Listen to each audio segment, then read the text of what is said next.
then I played hooky for about 6 weeks, I think, before I found him sitting on my doorstep, the true doorstep, and which he was a young man, about your age.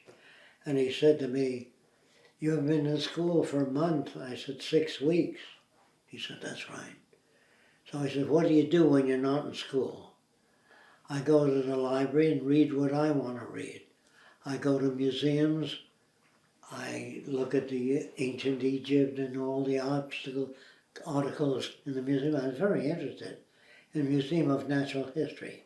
And I used to go to the airport once a week and work on the airplane, clean it or do whatever I had to do."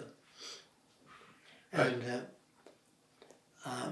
then he said to me, "What do you do at home?" I said, "I have a lab, a little lab, not elaborate." He said, "Can I see it?"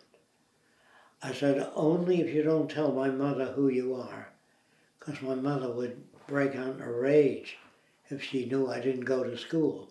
I left home with books, but I always went to the library.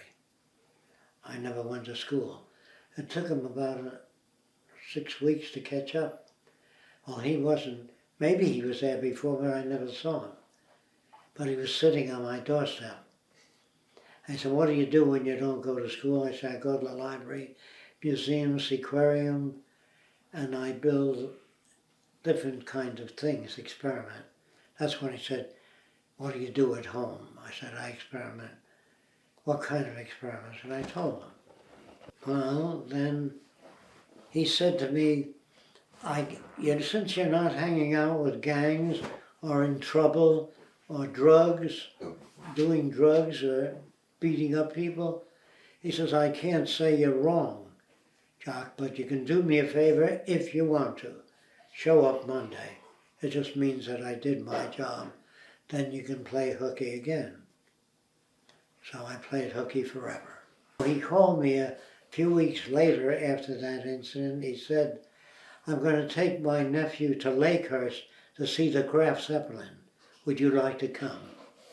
He was very nice about it. And I said, "I certainly would." And I was amazed. It was a balloon, a Zeppelin structure, big thing, like 800 feet long, in a gigantic hangar that was so big that clouds formed on the ceiling and it rained occasionally. All that was interesting to me. But he was a nice guy. He thought I was on the right track, apparently. He did ask me a lot of questions, but apparently the answers I gave him made sense.